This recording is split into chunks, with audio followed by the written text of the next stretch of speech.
Pisau pencuri, sepertinya kesombonganmu hanyalah pembenaran diri semut. Yue Gaoge menggelengkan kepalanya sedikit. Pisau pencuri ini telah berakhir. Kekuatan Raja Dewa sangat sombong. Bagaimana jika ada banyak harta dari pisau pencuri ini?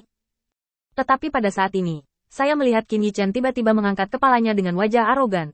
Itu bukan kesombongan Yue Gaoge, tetapi kesombongan dunia ini. Tidak peduli seberapa kuat Raja Dewa, apakah dia akan kuat? Tidak peduli seberapa besar Raja Dewa, apakah yang besar akan melewati langit? Pada saat dua kata surga keluar, Yue Gaoge tercengang. Sepertinya mata ilahinya bergetar hebat. Atau mungkin hatinya bergetar tiba-tiba. Lebih mungkin karena dunia ini yang tiba-tiba bergetar. Pada saat itu, Yue Gaoge sedang kesurupan. Karena semua yang ada di depannya berubah menjadi hitam dan putih. Ini seperti awal dunia, hanya terbagi menjadi hitam dan putih abadi. Kekuatan surga. Jika surga tak terkalahkan, bagaimana mungkin Bai Qiankun menjadi Bai Guanxing?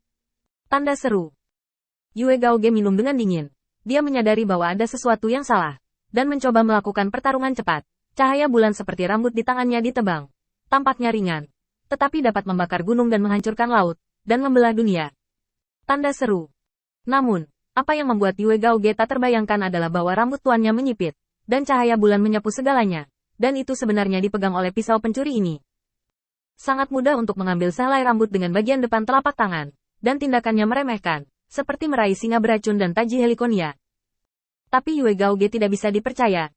Apa itu Du Yao Yao? Itu adalah murid penyihir leluhur yang meninggal. Tetapi pukulannya adalah kekuatan tuannya. Ini sama sekali tidak sebanding. Itu hanya surga dan bumi. Namun, Qin Yichen mengikuti hukum saat dia berkata, surga dan bumi. Bukankah itu semua antara langit dan bumi? Bisakah kekuatan antara langit dan bumi lebih besar dari langit? Apakah ini kekuatan yang kamu banggakan? Yue Gaoge gemetar. Pemandangan hitam dan putih di depannya menghilang. Tapi yang lebih membuatnya takut adalah rambut si pencuri pisau. Sepotong emas cemerlang. Ini bukan hanya perubahan warna rambut, dan itu jelas bukan denyut nadi. Haoran seperti naga sungguhan, tapi bukan hanya haoran.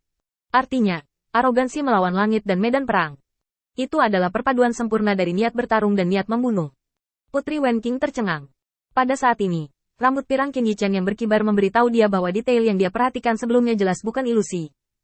Rambut Qin Yichen tidak hanya berubah menjadi emas, tetapi bahkan lebih marah. Qin Yichen dulu memiliki rambut hitam dan rambut pendek, tetapi pada saat ini, semua helai rambut mengamuk, seperti tuan yang bergegas ke mahkota. Ini, melawan dewa perang. Nenek moyang bayi darah tiba-tiba teringat bahwa ini adalah kesempatan yang diberikan oleh 7 dewa kera, dan tidak ada yang memperhatikan saat itu. Apalagi, 7 dewa kera hanya mencerahkannya setelah Feng Xiaozi menyadari keagungan surga. Tanda seru. Melawan dewa perang. Pada saat itu, kulit banyak orang kuat tiba-tiba berubah. Ini, apakah ini kekuatan dewa raja pertarungan? Jin Ruyan penuh kengerian. Mereka tahu keberadaan Yuan Qi. Tetapi tentu saja mereka tidak berani menyebutnya tabu. Apalagi monyet bau. Dan nama Yuan Qi di dunia adalah dewa pertarungan. Kekuatan semacam ini, melawan langit, medan perang. Juga raja dewa pertarungan. Kedua monyet kecil, Xiao Jiu dan Xiao 11, matanya melebar, dan mereka hanya merasa bahwa Qin Yichen sangat mempesona sehingga mereka juga sangat iri.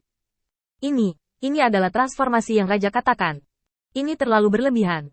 Kenapa Raja tidak mengajari kita? Sepertinya karena, kata Raja, premis melawan langit dan melawan daratan adalah bahwa melihat dunia dan mendengar langit mengetahui kekuatan langit.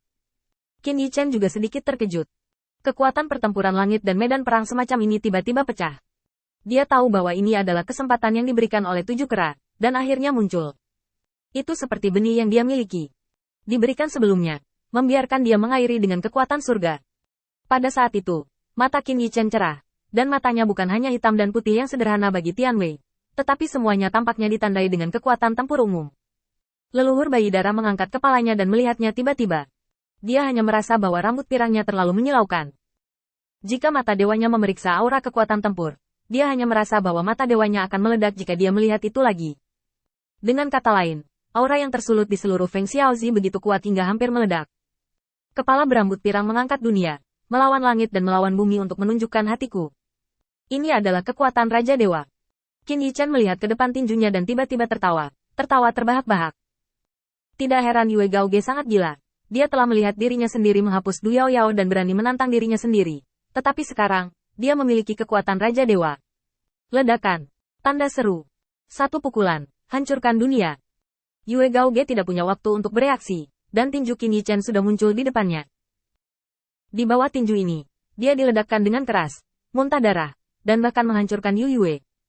Dunia sepi Yu Yu runtuh, cahaya bulan hancur, dan hanya dewa pertempuran yang berdiri dengan bangga. Dou Tian Zandi, kakak ketujuh. Jadi ini jalanmu. Qin Yichen mengangkat kepalanya dengan mata emas. Pada saat itu, dia merasa bahwa dia tidak bertarung dengan Yue Gaoge, tetapi dengan Raja Dewa Yue Yin. Tidak akurat untuk mengatakan bahwa melawan Dewa Raja Bulan Yin tidak akurat, yaitu melawan langit dan bumi. Dunia ini penuh dengan kekuatan yang tak terhitung jumlahnya, dan kekuatan surga ada di mana-mana, dan banyak orang kuat memiliki sikap yang berbeda terhadap surga. Seperti Bai Guanxing, dia sangat elegan dan tenang, dan dia tidak memiliki apa yang disebut darah melawan langit. Tetapi Qin Yichen hanya merasa pada saat ini bahwa saudara tujuh tidak dapat diatur. Itu bukan penghinaan terhadap dunia, tetapi setelah semuanya hanyut, hasrat murni untuk surga dan bumi tidak akan pernah berhenti, dan pertempuran tidak akan ada habisnya. Tanda seru. Itulah jalan untuk terus-menerus berusaha menjadi lebih kuat, terus-menerus mengalahkan musuh yang kuat, dan mencapai kehidupan sendiri. Sangat menyenangkan untuk melawan takdir. Perang. Tanda seru. Qin Yichen berteriak lagi. Pada saat itu, dia tidak bergerak dalam ruang dan waktu, tetapi bertarung dalam ruang dan waktu antara dia dan Yue Gaoge.